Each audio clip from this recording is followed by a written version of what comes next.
கணாதிபதியே நமக. ஓம் மம் வாராகி நமக. அருட்பெருஞ்சோதி தனிப்பெரும் கருணை குரு வாழ்க குருவே துணை. மனித நாடி யூடியூப் சேனல் நேயர்கள் அனைவருக்கும் வணக்கம். அனைவருக்கும் புத்தாண்டு நல்வாழ்த்துக்கள். புத்தாண்டு பிறந்தாச்சு. எல்லாருக்கும் ஆவலாக நீங்கள் எதிர்பார்த்து கொண்டிருந்த 3 கிரக பயிற்சிகள் இந்த புத்தாண்டில் நடைபெற இருக்கிறது. மார்ச் மாதம் 29ஆம் தேதி சனி பயிற்சி கும்பராசியிலிருந்து மீன ராசிக்கு இடம்பெறுகிறார். மே மாதம் 14ஆம் தேதி குரு பகவான் ரிஷபராசியிலிருந்து மிதுன ராசிக்கு இடம்பெறுகிறார். ராகு கேது பயிற்சி 18 மே மாதம். அதன் பிறகு ராகு பகவான் மீன ராசியிலிருந்து கும்பராசிக்கும், கேது பகவான் கன்னி ராசியிலிருந்து சிம்ம ராசிக்கும் இடம்பெறுகிறார். இந்த மாதிரியான 3 கிரக பயிற்சிகள் நடைபெற இருக்கிறது. இந்த கிரக பயிற்சினால 12 ராசிகளுக்கும் எந்த மாதிரியான மாற்றங்களும் பலன்களும் என்னென்ன நடக்க போகுது அப்படிங்கிறத தெரிந்து கொள்ள நீங்கள் ஆவலாக இருக்கீங்க. அதை இந்த வீடியோவில் பார்க்கலாம்.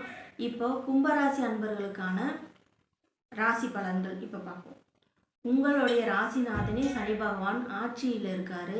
ஜென்ம சனி நடந்துகிட்டு இருக்கு. அதன் பிறகு இப்போ மார்ச் மாதத்துக்கு அப்புறம் கழிவு சனி பாதச்சனியாக மாறப்போகிறார். மீன ராசிக்கு இடம்பெறுகிறார். அப்போ உங்களுடைய ராசிக்கு 2ஆம் இடத்துல வருகிறார். 2ஆம் இடம் என்பது தனம், குடும்பம், கல்வி, வாக்குஸ்தானம். அப்போது உங்களுடைய பேச்சில் நீங்கள் நிதானத்தை கடைபிடிக்கணும். 2ஆம் இடம் குடும்பஸ்தானமாக இருக்கிறதுனால குடும்ப உறவுகளிடையே நீங்கள் ரொம்ப நிதானமாக இருக்கணும், விட்டு கொடுத்து போகணும். சனி பகவான் உங்களுடைய ராசியிலேருந்து 2ஆம் இடத்துக்கு இருந்து 3ஆம் பார்வையாக உங்களுடைய சுகஸ்தானத்தை பார்க்குறாரு. அப்போ 3ஆம் பார்வையாக பார்க்கும்போது உங்களுடைய சுகஸ்தானமாகிய உடல்நிலையில் நீங்கள் அதிக அக்கறை செலுத்திக்கணும். அம்மாகிட்டையும் அம்மா வழி உறவுகிட்டையும் நீங்கள் கருத்து வேறுபாடு வரவுக்கு வாய்ப்பு உண்டு. வீடு, வண்டி, வாகன செலவுகள் அதிகமாக இருக்கும். அதை நீங்கள் பாதுகாப்பாக பார்த்துக்கோங்க. அதன் பிறகு சனி பகவான் 7ஆம் பார்வையாக உங்களுடைய 8ஆம் இடத்தை பார்க்குறாரு. இப்போ 8ஆம் இடம்ங்கிறது மறைமுக இடம். அப்போ மறைமுக தொற்றுக்கள், நோய் தொற்றுக்கள் உருவாக வாய்ப்பு இருக்குது. அதனால் நீங்கள் உங்களுடைய உடல் நலத்தை கவனமாக பார்த்துக்கோங்க. அதன் பிறகு சாக்கடை அள்ளுற இடம், அப்புறம் குப்பை எடுக்கிற இடம், இந்த மாதிரி இடங்கள் எல்லாம் ஃபேஸ் மாஸ்க் போட்டு உங்களுடைய உடல் நலத்தை பாதுகாத்து கொள்ளுங்கள். நோய் தொற்று பரவாமல் இருக்க ஃபேஸ் மாஸ்க் போடுங்க. அப்புறம் கழிவுகள் வெளியேற இடங்கள் எல்லாம் நீங்கள் பாதுகாப்பாக நின்று உங்களுடைய உடல் நலத்தை பாதுகாத்துக்கணும். மறைமுக தொற்றுக்கள் வரும். அதனால் கொஞ்சம் நீங்கள் ரொம்பவே கவனமாக இருக்கணும். அதே போல் வண்டி வாகனத்தில் போகும்போதும் பயணங்களில் நீங்கள் போகும்போதும் பாதுகாப்பு மிக அவசியம். அப்புறம் சனி பகவான் 10ஆம் பார்வையாக உங்களுடைய ராசிக்கு 11ஆம் இடமான லாபஸ்தானத்தை பார்க்குறாரு. அப்போது லாபங்கள் உங்களுக்கு தடைபட ஆரம்பிக்கும். உங்களுடைய ஆசைகள் நிறைவேற வாய்ப்பு குறைவாக இருக்கும். இதே மே மாதத்தில் குரு பகவான் உங்களுடைய ராசிக்கு 11ஆம் இடத்தை குரு பகவான் தான் வீட்டையே பார்க்கறதுனால ஒரு 45 நாள், அதாவது மார்ச் மாதத்துலேருந்து மார்ச் மாதத்துக்கு பிறகு மே மாதம் 14ஆம் தேதி வரைக்கும் ஒரு 45 நாட்கள் நீங்கள் லாபங்களோ உங்களுடைய மூத்த சகோதர வழியிலையோ நீங்கள் மிகவும் கவனமாக இருக்கணும். சரிங்களா? அடுத்து பார்த்திங்கன்னா, இந்த சனி பயிற்சியில் நீங்கள் செய்யக்கூடிய பரிகாரம் அப்படிங்கிறது என்ன அப்படின்னா, பரிகாரம் என்பது நம்மளுடைய மன நிம்மதிக்கு தான். அப்போ உங்களுடைய வழிபாடுகளை நீங்கள் அதிகப்படுத்தணும். உடல் ஊனமுற்றவங்களுக்கு நீங்கள் உதவி செய்யணும். பாத யாத்திரை போகிறவங்களுக்கு நீங்கள் உதவி பண்ணணும். அதாவது உணவுப் பொருட்கள் வாங்கி கொடுக்கலாம், செருப்பு வாங்கி கொடுக்கலாம், செருப்பு நீங்கள் தானமாக கொடுக்கலாம். இந்த மாதிரியான உங்களுக்கு மூத்த வயது உடைய சகோதர சகோதரிகளுக்கு நீங்கள் எந்த உதவினாலும் முன்னாடி செய்யணும். இதுதான் உங்களுக்குரிய பரிகாரங்கள். அடுத்து குரு பயிற்சி. குரு பகவான் உங்களுடைய ராசிக்கு 2 11 கூடையவர். இப்போ 4ஆம் இடத்துல இருந்து கொண்டு இருக்கிற குரு பகவான் மே மாதம் 14ஆம் தேதிக்கு அப்புறம் ரிஷப ராசியிலிருந்து மிதுன ராசிக்கு போகும்போது உங்களுடைய ராசிக்கு 5ஆம் இடத்துல வந்து இருக்கிறார். அப்போ 5ஆம் இடத்துல இருந்து உங்கள் ராசியையே பார்க்குறார். உங்களுடைய மனசு தெளிவாக இருக்கும், ஒரு புத்துணர்ச்சியாக இருக்கும், ஒரு புத்துணர்ச்சியோடையே நீங்கள் இருப்பீங்க. மைண்டு வந்து உங்களுக்கு நல்லா ரிலாக்ஸாக இருக்கும், நீங்கள் எந்த முடிவுனாலும் பண்ணுவீங்க. ஆனால் ராகு பகவானும் அடுத்து மே 18ஆம் தேதிக்கு அப்புறம் உள்ளே வராரு. அப்போ சந்திரன் ராகு காம்பினேஷன் அப்படிங்கும்போது வீண் அலைச்சலையும் வெட்டி செலவுகளையும் உங்களுக்கு கொடுக்கும். பயணம் போய்கிட்டே இருப்பீங்க, பயணத்தினால அலைச்சல்கள் உங்களுக்கு ஏற்படும். அம்மா வழி உறவுகளிடையே நீங்கள் மிகவும் கவனமாக இருக்கணும். பிரச்சனைகள் வராமல் இருக்கிறதுக்கு, சொத்து பங்காளி சண்டைகள்லாம் வராமல் இருக்கிறதுக்கு நீங்கள் வந்து கொஞ்சம் விட்டு கொடுத்து போகணும்.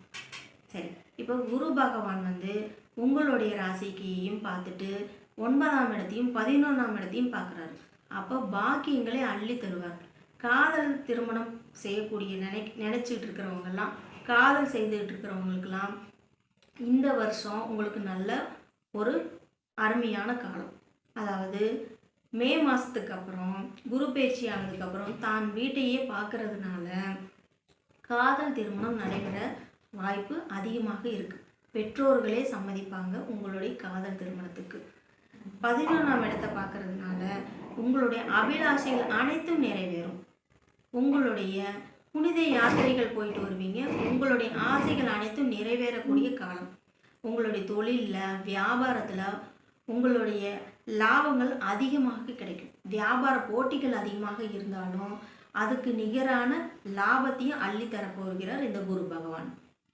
9ஆம் இடத்தை பார்க்கும்போது உங்கள் குழந்தை பாக்கியம், நீண்ட காலமாக குழந்தை இல்லாதவர்களுக்கு குழந்தை பாக்கியத்தை கொடுக்க போகிறார். திருமணம் ஆகாமல் தள்ளி போயிட்டே இருக்கிறவங்களுக்கு, திருமண தடை இருக்கிறவங்களுக்கும் இந்த குரு பயிற்சி திருமணத்தை கொடுப்பார். அப்போது காதல் திருமணமும் நடைபெறும், பெற்றோர்கள் சம்மதத்தோடும் உங்களுடைய திருமணம் நடைபெறும். அடுத்து ராகு கேது பயிற்சி பார்த்தீங்கன்னா மே 18ஆம் தேதி அடுத்து ராகு பகவான் உங்களுடைய ராசிக்குள்ளே வர்றதுனால மைண்ட் ஆக்சிலேஷன் இருந்துகிட்டே இருக்கும். இதை செய்யலாமா, இது வேண்டாமா, இந்த குழப்பம், அந்த ஒரு மாதிரியான குழப்பங்கள் இருந்துக்கிட்டே இருக்கும்.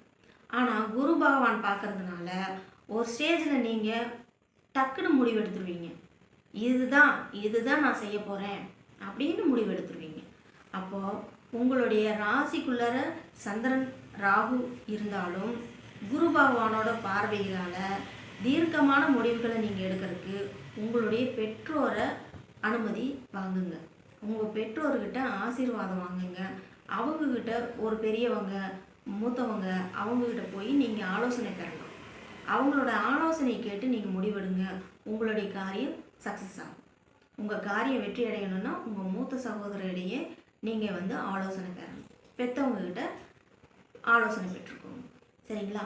இப்போ ராகு பயிற்சி ஓகே.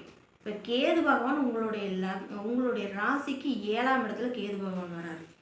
அப்படிங்கும்போது 7ஆம் இடத்துல கேது அப்படிங்கும்போது வாழ்க்கை துணை வழியே சின்ன சின்ன பிரச்சனைகள் வரும். பெரிய லெவலில் இருக்காது, சின்ன சின்ன பிரச்சனைகள் வரும். அது அப்பப்போ சரியாயிடும். அதனால் அதை நினச்சி நீங்கள் கவலைப்பட தேவையில்லை. 7ல் கேது இருக்கிறனால வாழ்க்கை துணை வழியே பிரச்சனைகள் வரும். அப்புறம் பார்ட்னர்ஷிப் வழியே சின்ன தொந்தரவுகள் வரும். இதையெல்லாம் நீங்கள் வந்து கவனிச்சுக்கோங்க. அதிகமான நம்ம மாற்றங்கள் நம்ம சொல்லும்போது புதிய மாற்றங்களும் வரும், புதிய இடமாற்றங்களும் ஏற்படும்.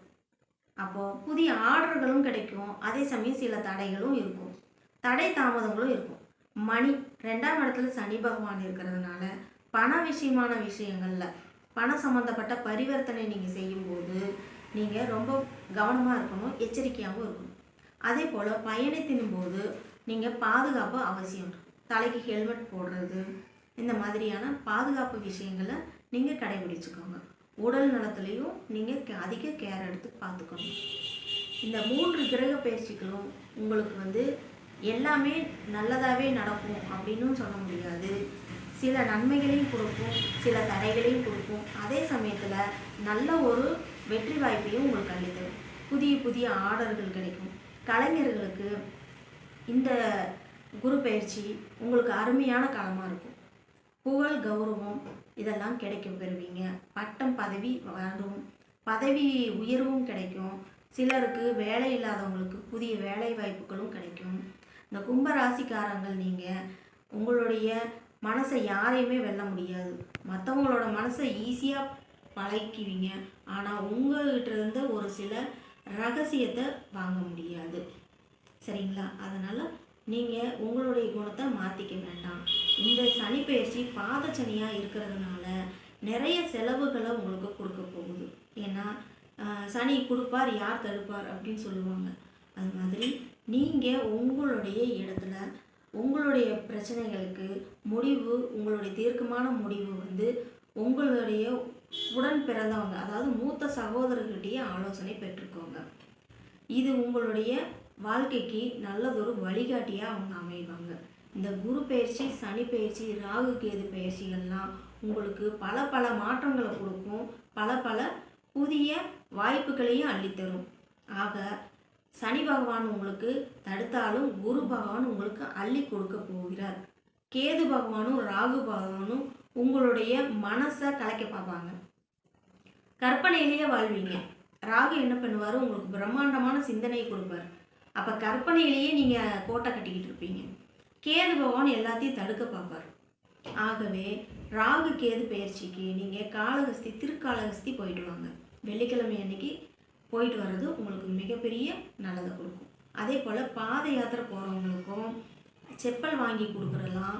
புதுசாக வந்து மருத்துவ செலவுகள் ஏற்படாமல் இருக்கிறதுக்கு நீங்கள் மருத்துவமனைகளுக்கு சென்று உடல் ஊனமுற்றவங்களுக்கு இந்த வண்டிகள் வாங்கி கொடுக்கறது, செப்பல் வாங்கி கொடுக்கறது, இதெல்லாம் நீங்கள் குடை தானமாக கொடுக்கறது, இதெல்லாம் இந்த சனி பயிற்சியில் நீங்கள் கண்டிப்பாக செய்யணும்.